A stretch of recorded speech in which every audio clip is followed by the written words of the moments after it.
Cinema রিলিজের আগেই শাহরুখ খানের cinema 250 কোটি টাকায় বিক্রি হয়ে গেল। ইয়েস, ঠিকই শুনেছো তোমরা।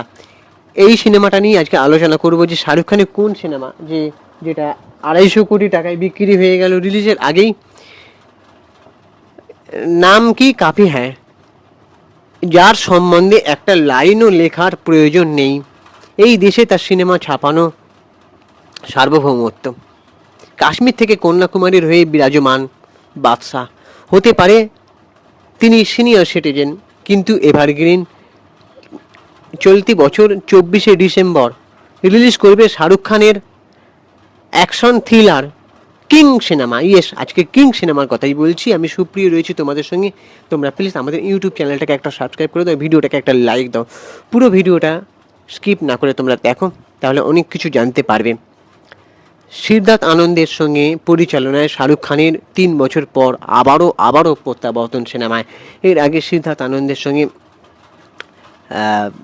করেছিলেন পাঠান।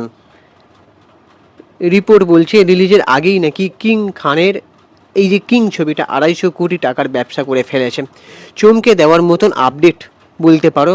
ভক্তরা আরও একটি ব্লকবাস্টারের অপেক্ষায় রয়েছে এবং অধীর অপেক্ষায় দিন গুনছে বলা যেতে পারে। তো বলিউড হাঙ্গামার যে প্রতিবেদনটা আছে সেখানে থেকে শোনা যাচ্ছে যে ফিল্ম কন্ট্রিবিউশন কোম্পানি পেন মারুধর 250 কোটি টাকার বিনিময়ে কিং সর্বভারতীয় ডিস্ট্রিবিউশনের রাইটস কিনে নিয়েছে। ছবিটির বাজেট 400 কোটি টাকা বলে জানা গিয়েছে, যার মানেই ছবির মোট ব্যয়ের অর্ধেকেরও বেশি অর্থ ইতিমধ্যেই উঠে এসেছে। চলতি বছরের অন্যতম বড় থিয়েটার মেডিকেল ডিল হিসেবেই দেখা হচ্ছে। শাহরুখ খানের প্রযোজনা সংস্থা রেড চিলিজ এন্টারটেনমেন্টের সঙ্গে পেন মারুধরের দীর্ঘদিন ধরে নাকি একটা সুসম্পর্ক বজায় আছে। এই সংস্থা এর আগে জওয়ান, ডাঙ্কি, জিরো, বদলা, ইত্তেফাক এর মতো ছবিগুলো পরিবেশন করেছে। এছাড়াও A films, Jio studios, PVR Inox pictures, Yash Raj films এবং ধর্মা প্রোডাকশনের মতন বিরাট সংস্থাগুলিও ছবির ডোমেস্টিক রাইট কেনার জন্য দর দিয়েছে।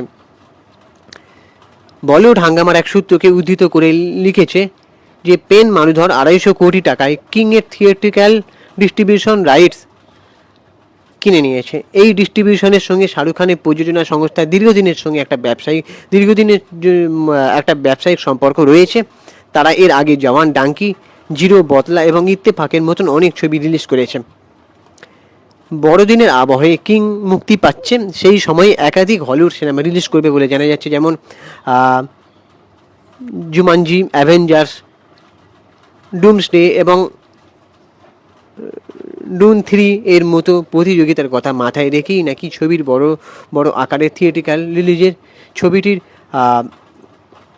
বড় আকারের একটা থিয়েট্রিক্যাল রিলিজের পরিকল্পনা করা হচ্ছে, এটা জানা যাচ্ছে। এই ছবিতে শাহরুখ খানের সঙ্গে রয়েছেন আবারও দীপিকা পাড়ুকোন, রানী মুখোপাধ্যায়, অভিষেক বচ্চন, সুহানা খান মানে শাহরুখ খানের মেয়ে কন্যা, এই সিনেমাতে দেখা যাবে তাকে, অনিল কাপুর, অজয় ভার্মা এবং আরশাদ ওয়ারসি।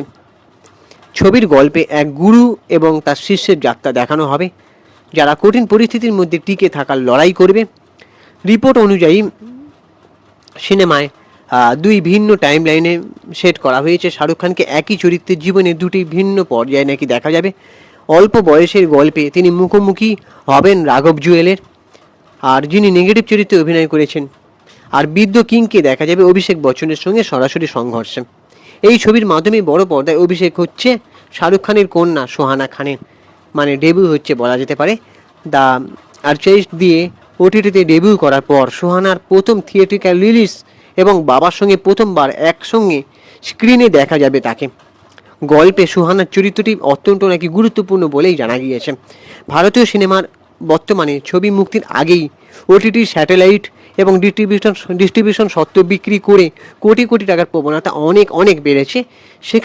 এইখানে 250 কোটি টাকার কিং কিনে না হলেও এটা একটা অনন্য উদাহরণ। দক্ষিণ ভারতীয় এবং বড় বাজেটের বলিউডের সিনেমা এই ক্ষেত্রে রেকর্ড করেছে। পুষ্পা 2, দ্য রুলস, RRR, কালকি 2898 AD, KGF chapter 2, Baahubali 2, the conclusion, Salaar, Pathaan, Adipurush ও লিও রয়েছে এই তালিকায়। তো তোমাদের এবারে কি মনে হচ্ছে এই ব্যাপারটা শুনে, যে এই সিনেমা আগে রাইটস বিক্রি হয়ে যাচ্ছে সিনেমা রিলিজের আগে, যেখানে কিং খান 400 কোটি টাকা বাজেটের সিনেমা আগে 250 কোটি টাকার বলতে গেলে ব্যবসা করে ফেললো। এবারে বড় পর্দায় বড়দিনে এলে তখন কীরকম ধুমধুমার লড়াইটা হবে?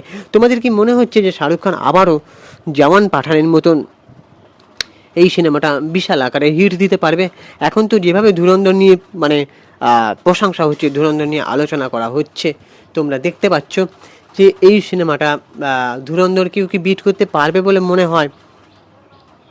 কি মনে হচ্ছে? অবশ্য শাহরুখ খানের 3টে সিনেমা মুক্তি পেয়েছিল যখন, যে সময় পাঠান, জওয়ান, ডাঙ্কি কিন্তু এত ব্যবসা করেনি, আর ডাঙ্কির বাজেটও খুব একটা বেশি ছিল বলে আমার মনে হয় না। কিন্তু এই সিনেমার বাজেটটা একেবারে 400 কোটি। তো তোমাদের কি মনে হয় যে শাহরুখ খান কোথাও একটা গিয়ে 400 কোটি টাকা তো মাইল ফলক ছুঁয়ে একেবারে 1000 কোটির ক্লাবে আবারও এই সিনেমাটার মাধ্যমে ঢুকে পড়বেন? কি মনে হচ্ছে সেটা কমেন্ট বক্সে জানাতে পারো। আর শাহরুখ খানের যে কিংয়ের লুকগুলো তোমরা দেখেছো একেবারে রিভিল হয়ে গিয়েছে।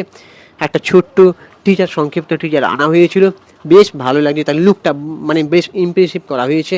শাহরুখ খানের যে সাদা চুলটা রাখা হয়েছে, বেশ ইমপ্রেসিভ একটা লুক রাখা হয়েছে। তো তোমাদের কি মনে হচ্ছে, কারা কারা এই সিনেমাটার অপেক্ষায় আছো সেটাও জানাও।